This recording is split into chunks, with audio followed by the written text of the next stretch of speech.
All right, well, I want to start this video again with another disclaimer that this is not for children to be watching. This is for my students in my class to be watching.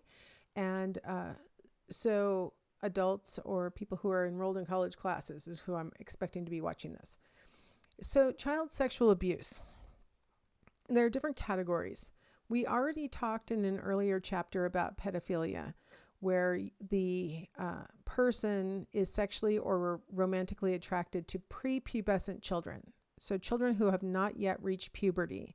That's the definition of a pedophile. I just yesterday heard somebody on the radio calling somebody a pedophile who was attracted to people who had passed puberty but were not of legal age. That is not technically a pedophile. That is technically a person who engages in child rape, right? Statutory rape. Child molestation is where you have either an older child, so somebody who's enough years older than the child to be constituting a molester. So an older child or an adult who touches a child for their own sexual gratification. When we use the word child, it could be a girl or a boy, and it's usually defined as less than or equal to 13 years of age. That's sort of our cutoff point for calling somebody a child. So you'll remember from our discussion of puberty that might include some people who have reached puberty.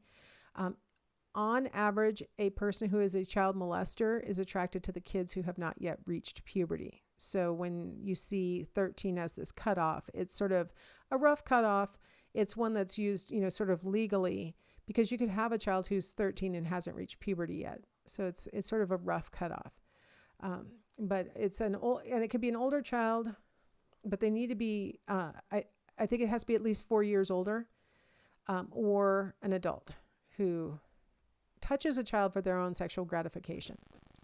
Incest is when we have sexual relations between people who are too closely related to legally marry. So we're talking about siblings, or we're talking about first cousins, or parents and children, or aunts and uncles and children, or grandparents and children, right? So people who are actually related, and they're too closely related to legally marry. Now you can imagine that one act might combine 2 or 3 of these categories, right? If you have a pedophile, touching a child for their own sexual gratification, right? So you have a pedophile who engages in child molestation, right? If that pedophile happens to be the child's uncle, then we've got a trifecta of a pedophile who's molesting their niece or nephew, and that would be incest. So you could have all 3 present. So these aren't independent categories. These are just different kinds of situations that could all actually overlap. So who are the child abusers? I got all this information from a website called childmolestationprevention.org.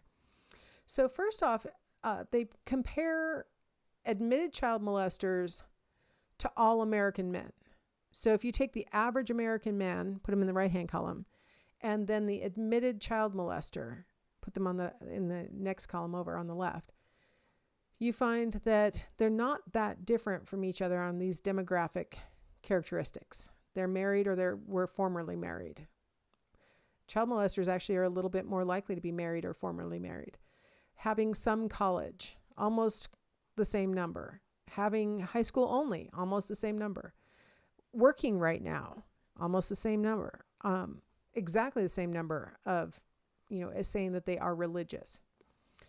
If we compare them on ethnic groups, there are some ethnic groups who say, people in my ethnic group don't mess with children, they'll say. First off, what we can see in that admitted child molesters column is that, unfortunately, there are members of all ethnic groups who do molest children. But what we do see is that some racial groups are overrepresented, Caucasian, right? So 79% of admitted child molesters are Caucasian, whereas in the actual population, it's 72.4%. Hispanic and Latin American are underrepresented, 9% versus 16.3%. African Americans are underrepresented, 6 versus 12.6. Asians are underrepresented, 1 versus 3.6. Native Americans are a little underrepresented, 3 versus 4.8. So there is no ethnic group that can say, nobody molests children, but we can say that, most racial groups are underrepresented, with the exception of Caucasian, which is overrepresented. 23% of reported cases of child sexual abuse, the perpetrator is less than 18 years old. So I think a lot of times we think about child sexual abuse being perpetrated by an adult, and in fact, it could be an older child. In almost a quarter of the cases, it's an older child. 60% of perpetrators are known to the child, but are not family members. So they're a babysitter or a coach or a teacher or the custodian at the high school, or at the elementary school, or something like that. Somebody in the neighborhood.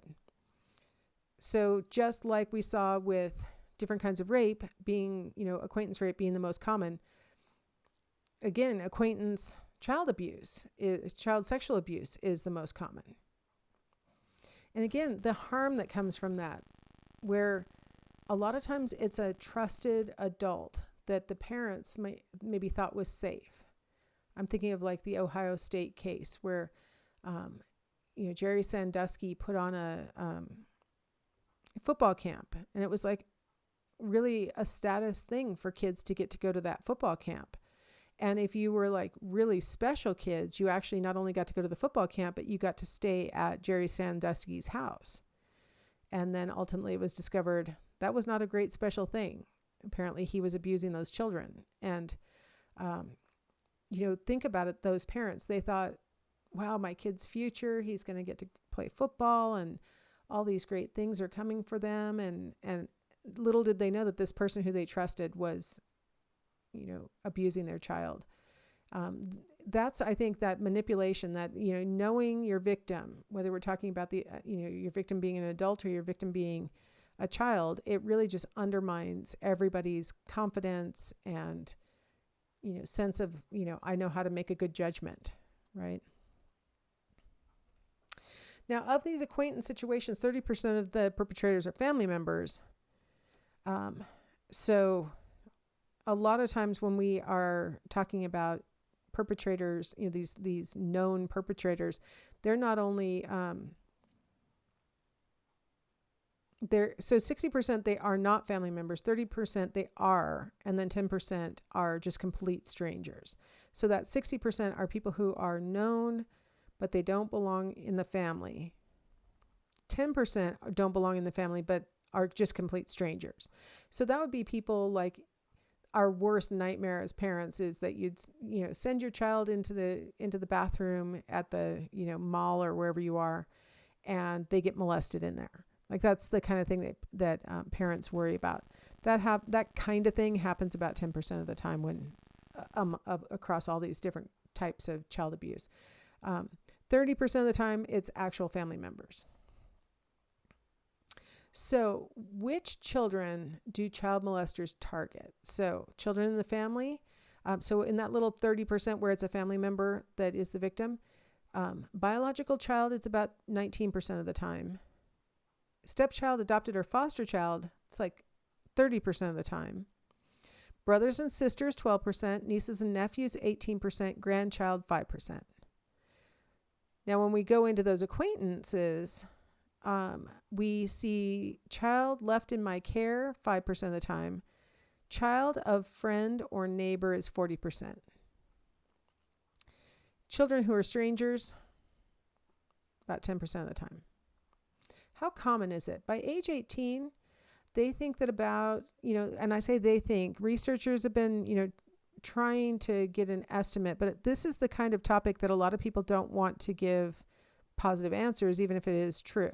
Like they don't want to say yes, even if it is true for them. And so we have a lot of estimating that we're doing. About 18% of males and about 25% of females have experienced some kind of child sexual abuse by the age of 18. Of the victims, 26% were between 12 and 14 years when they experienced the abuse, and 34% were less than 9 years old. So that leaves us with the remainder being between 9 and 12. what does it do to the victim? There's this group that I don't even want to put the slide, I don't even want to type it on the slide, but it's a group called NAMBLA that is an acronym for North American Man-Boy Love Association. And they really think that we've got too many hang-ups about adults having sex with children, and that it's, a beautiful thing and all sorts of stuff. And they really are not taking into consideration at all what this behavior may be doing to the child that's involved in the situation. There are psychological harms and there are physical harms that come from being victimized. The psychological harms, one of the biggest ones is difficulty in forming long-term relationships.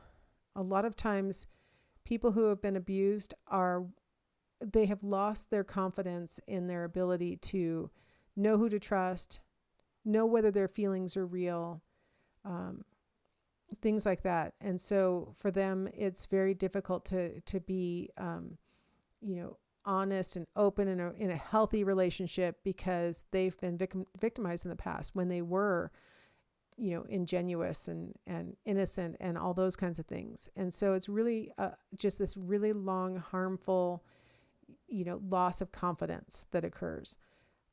They may engage in sexual risk-taking while they're still young, and that can be a big sign that something might have happened. When we get later on and we talk about things that have happened in the past for women who go on to become prostitutes, or young men who go on to become prostitutes, one of the most common things is having been sexually victimized when they were underage. And so they may start to look at themselves like an object. They might think that sexuality is the only thing they have to offer. And so they may engage in these risky behaviors. And then there are psychological impacts that go on. They can be very acute. They can be happening, during the abuse. And a lot of times they will lift when the abuse stops. But for other children, as they go into adulthood, these things will stick with them, the depression and the anxiety and the things that go along with those. So the psychological effects are long lasting. Now, NAMBLA likes to say, oh, well, those negative effects only happen because, society is so rigid. But, when you talk to people who were victims of child sexual abuse, they don't talk about it like, if all of you guys would act like it was okay, I'd feel a lot better about this. That's not usually what they say.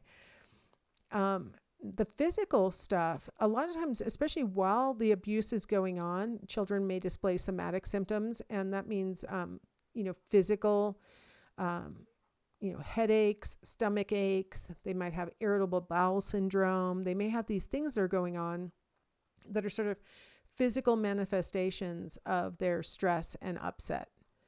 They can also have, because of the stress that they're under, immune system disruption that could cause them to get sick more often, maybe even needing to be hospitalized.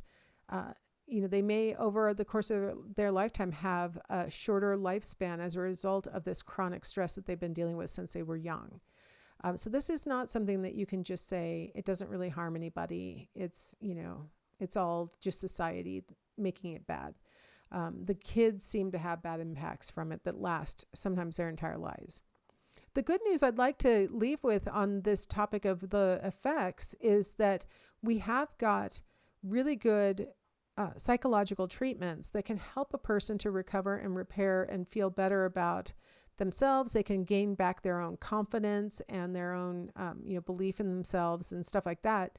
And so if you know anybody in this circumstance, we have resources available at the college, and also, out in the world, there are lots of really well-trained, psychotherapists, psychologists and masters of social work and other people who have great training in how to help a person work through maybe things that happened in their well past, but that are still dogging them and causing some of these symptoms. Okay, let's stop there, and we will talk in the next segment about sexual harassment.